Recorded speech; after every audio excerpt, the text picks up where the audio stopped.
Come, let us explore this Dusk's meditation class and group practice that we too could meditate like a Jedi. This evening's class begins with the 10th verse of the meditation classic, Refining Ore into Gold, composed many centuries ago by the great Buddhist reformer FREEBIES, which is now known as the Swat Valley of Pakistan.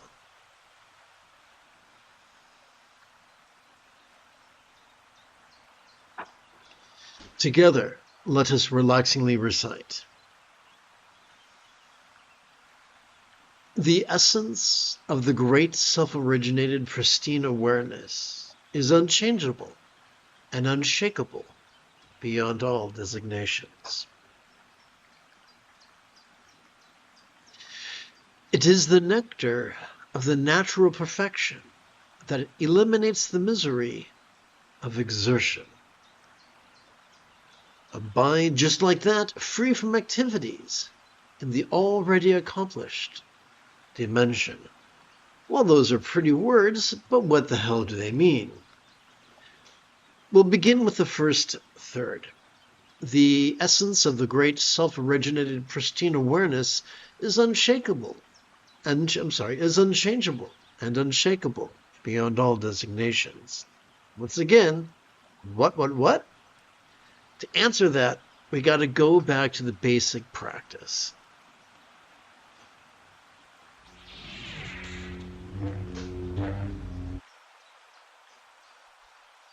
With every breath, we are given a choice. Do we passively cooperate with both facets of our autonomic nervous system, or do we actively compete against it? Well, how would we do that? How would we actively compete against our own autonomic nervous system? Simple. By indulging our latent tendencies to be rigid, fearful, superstitious, controlling, elitist, cryptic, competitive, and cruel. When we choose to indulge our controlling tendencies and over-focus as well as over-analyze, not only do we exhaust our prefrontal cortex and set ourselves up to present with symptoms of depression, but we trigger our amygdala, the seat of both anxiety and aggression. I think you could agree that that sure sucks. What then is the essence of the benefits we receive from doing the opposite, from passively cooperating with our autonomic nervous system? Well, the first thing is we calm the anxiety and aggression of our amygdala. And the second thing is we gently stimulate the anterior cingulate gyrus, which functions as the hub of our mirror neurons, the seat of empathy, which parlays dread into compassion and desire into love. Let's take a more, so that's positive, that's very positive, but it's also very vague. So let's go into some more detail. And don't worry, after the detail, we'll tie things up in a big red bow. But let's go into some more detail. Every time we inhale, we have evolved to automatically access the sympathetic aspect of our autonomic nervous system, which is located in the middle bit of our spinal cord. It has evolved to help us to notice in a very special way, to help us to notice vulnerably, passively, viscerally, randomly, and fleetingly. But to notice what? To notice mind's antics of perception, emotion, intention, cognition, recollection, and imagination. Not to pick and choose, but to be completely vulnerable to whatever comes up. Whether that which comes up is external or internal, physical or mental, pleasurable or painful, interesting or boring, glorious or grotesque. Of course, this invites the next question: what are we to do with that which we notice? Every time we relax, we've evolved to automatically access the parasympathetic aspect of our autonomic nervous system. Autonomic nervous system is a fancy word for the nervous system in our spinal cord, isn't it? This autonomic nervous system has been divided into the lower bits and the upper bits of that same spinal cord. It has evolved to help us to physically relax and mentally release to such a degree that which we noticed during our previous inhalation literally could temporarily feel less stressful, less permanent, and less defining. Figuratively, it could cause that which we perceive to feel as non-graspable as a vast empty void, like the illusion of the infinite azure sky on a bright and beautiful cloudless morn, which, although could look tantalizing to the eye, feels rather non-graspable to the hand. So, contrary to the ravings of the foolish and the pompous, emptiness is not literal. It's just a figure of speech. Another way of putting it would be this.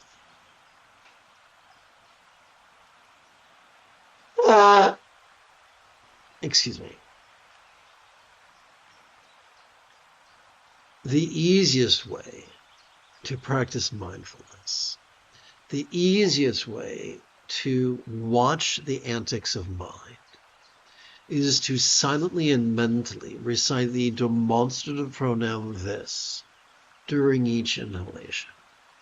The easiest way to practice meditation, the easiest way to relax into mind's non-graspable nature, is to silently and mentally recite the one-syllable verb is during each exhalation.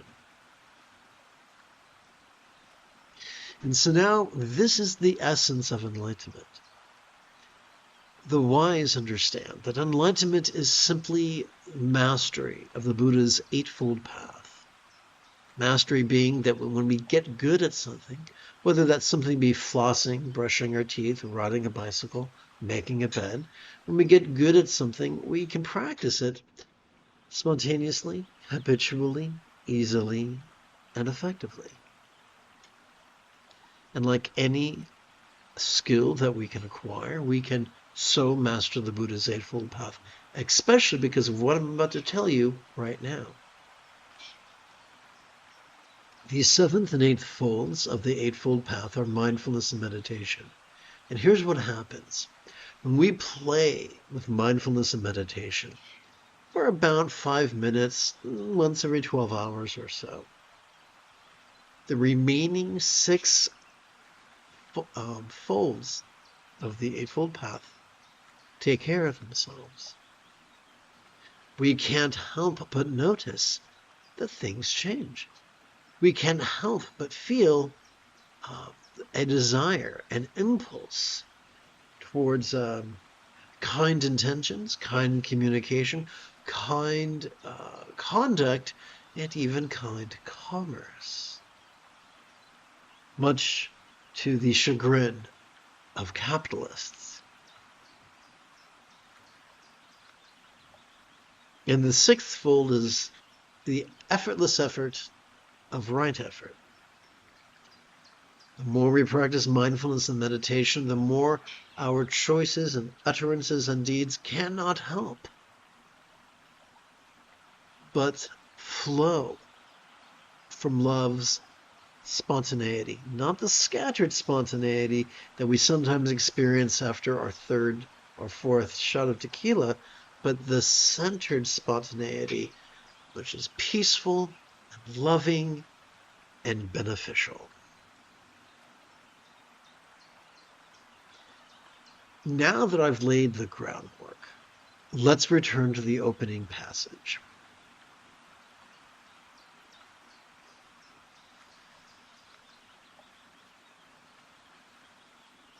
The essence of the self-originated, pristine, the essence of the great self-originated, pristine awareness is unshakable, unchangeable, and unshakable beyond all designations. Now, awareness is a synonym for mindfulness, the method, the process that we're already wired to perform automatically during each inhalation. Pristine refers to the experience, the fleeting experience, perceived during each exhalation, perceived during each relaxation. As we relax into our exhalation, whatever change we noticed during our previous inhalation could feel unchangeable. It could feel empty. Whatever Elvis Presley had a song, I'm in love, I'm all shook up. There are times we feel shaken up. Sometimes in a positive way, sometimes in a negative way. Sometimes we hear a song, or we get some that we love, or we watch a movie that makes us cry, or we watch the news that makes us feel turmoil. And however profound that turmoil might feel during our inhalation, as we relax into our exhalation, it could feel as non-graspable as the sky. A child might lie on the back on the grass and look up at the sky. They might reach with arms extended and fingers splayed. Greedily, they might grasp. Eagerly, they might return their fists to the face or towards their face. But when they open their fingers, not a touch of azure is found. And just like the sky, turmoil can be perceived as we inhale, but as we relax into our exhalation, it defies grasping. That does not mean it's foolish to perceive what we perceive. It's simply a process of coping. We have evolved, complex life forms have evolved the capacity to process our experience. The burden of sentience is stress. There is a wonderful thing, I'm not sure what it's from. Maybe it's Futurama, maybe it's, what's that TV show about the uncle who's always, the grandfather's always belching, and him and his grandson Marty are going on adventures through different dimensions. Rick and Marty. So at one point, I think there was like a butter plate, and the butter plate says, I have reached sentience. What is my job? And Rick says, to give me the butter when I ask for it. And the robotic butter plate puts a little teeny robotic forehead, palm to its head, or a place where a sentient being goes, oh God. As if to say, that's it? That's the meaning of life? Giving you butter? The burden of sentience is stress, be it circumstantial or physical or interpersonal or mental. But the only way sentient beings live long enough to procreate, is if they can process the slings and arrows of outrageous fortune. So we've evolved this mechanism to process whatever occurs. And for us as mammals, we access it simply through noticing and relaxing in harmony with our breath. So a phrase used, and I'm going to highlight it momentarily, here is self-originated. So there's a wise way to meditate and a foolish way to meditate. The foolish way to meditate is rigid and controlling and elitist. It mutters the words, "If it's to be, it's up to me," and promptly beats itself over the head with a large object like the monks depicted in Monty Python's and the Holy Grail. If you're as geeky as me, you'll get that reference. The wise understand the path of profundity is flexible and laid back and egalitarian. And instead of taking charge and over-focusing and over-analyzing, by simply relaxing and cooperating with our autonomic nervous system, pristine awareness is not just practiced, but it's mastered quickly and easily and effectively and delightfully. It is the nectar of the natural perfection that eliminates the misery of exertion. So, perfection that comes from noticing and releasing is natural. It's hardwired into us. It is what Carl Sagan would describe as a happy coincidence of evolutionary biology. The foolish or rigid and controlling and elitist and cranky and miserable. Welcome to the lazy bastard path of enlightenment. Think of it, if you prefer movies, like contrasting the Big Lebowski with the Dude. The greatest contemplatives are more like the Dude, and the biggest minions of orthodoxy are a whole lot more like the Big Lebowski. Abide just like that, free from activities and the already accomplished dimension. When one carefully reads the writings of the great Buddhist meditator Prahe Vajra, there is warning after warning after warning that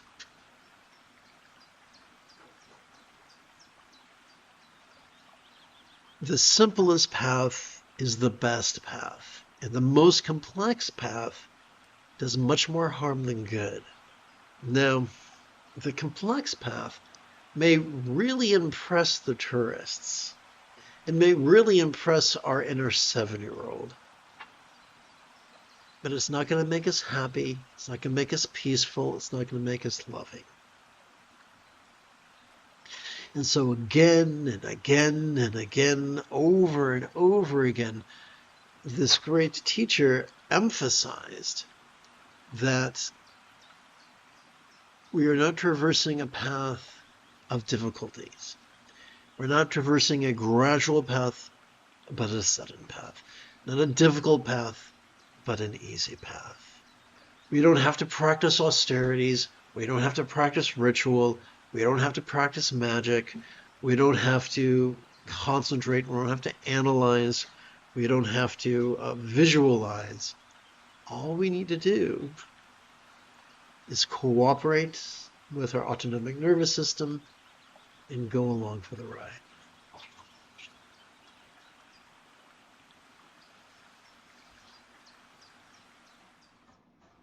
In an interview, Stephen King confided that he had a fear of flying, or more accurately, a fear of crashing. And He shared the idea that most people who are frightened to fly are convinced that the only thing keeping the jet in the air is their fear. And that if they took a sleeping pill or a tranquilizer and lost consciousness, the jet would plummet out of the sky. And that's funny, and that's understandable, and that's a wonderful way of describing the controlling tendencies that our fear seems to smack of. Very well said. But it's not unique to a fear of flying. It is a universal tendency to feel, as I've mentioned twice, if it's to be, it's up to me. But the greatest meditators have taught the opposite. That it's easy and it's effortless.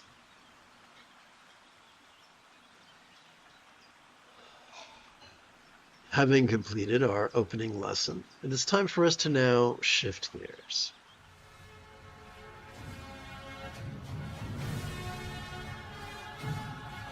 It is Yoda Monday evening.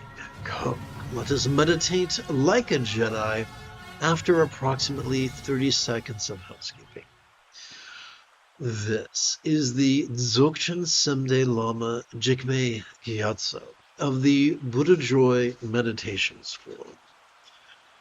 For more than 30 years, I have harnessed my autistic special interests as well as my ADHD hyperfocus to spend about 8 hours a day, almost every day, studying, practicing, mastering, and reverse engineering the teachings and techniques of each school of meditation so that I can become your personal nerdy, neurodivergent guide to nirvana.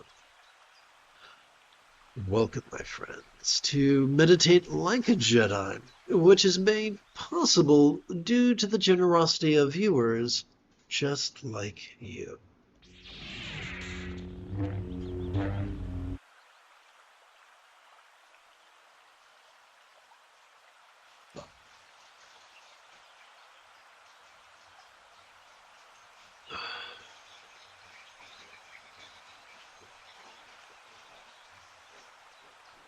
Excuse me.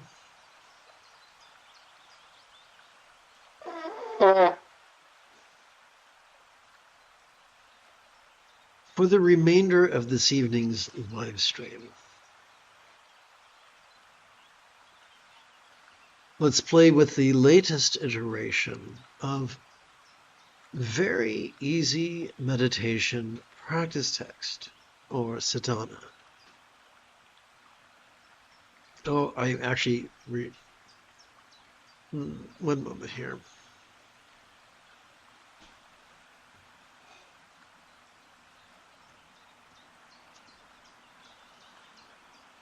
Very easy meditation practice text, or sadhana, if you're nasty.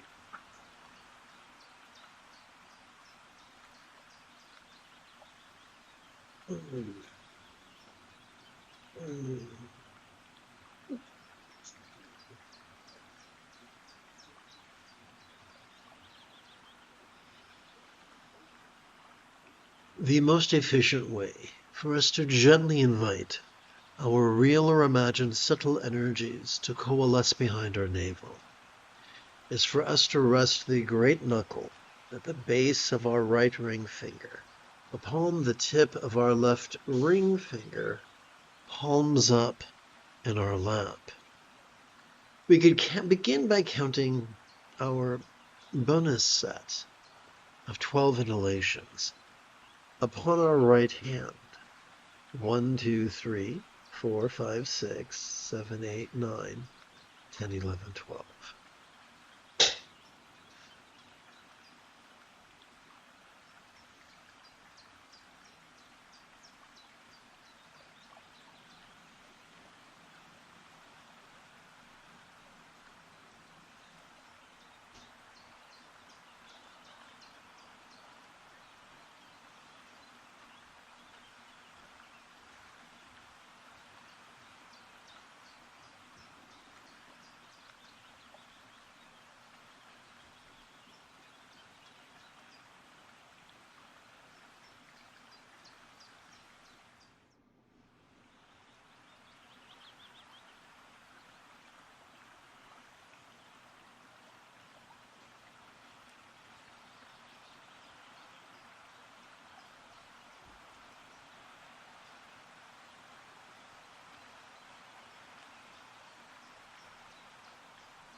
The most sustainable way to gently invite our real or imagined subtle energy to coalesce within our chest is to gently rest the great knuckle at the base of our right middle finger, palm the tip of our left middle finger, palms up in our lap.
The most efficient way for us to gently invite our real or imagined subtle energy to comfortably coalesce at our crown is to gently rest the great knuckle at the base of our right index finger upon the tip of our left index finger, palms up in our lap.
You have taken your first step into a much larger world.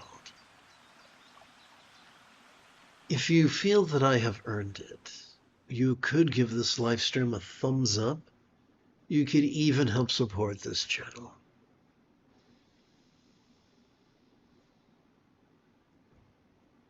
In approximately 11 and a half hours, I would very much like to return to lead tomorrow's dawn meditation class and group practice.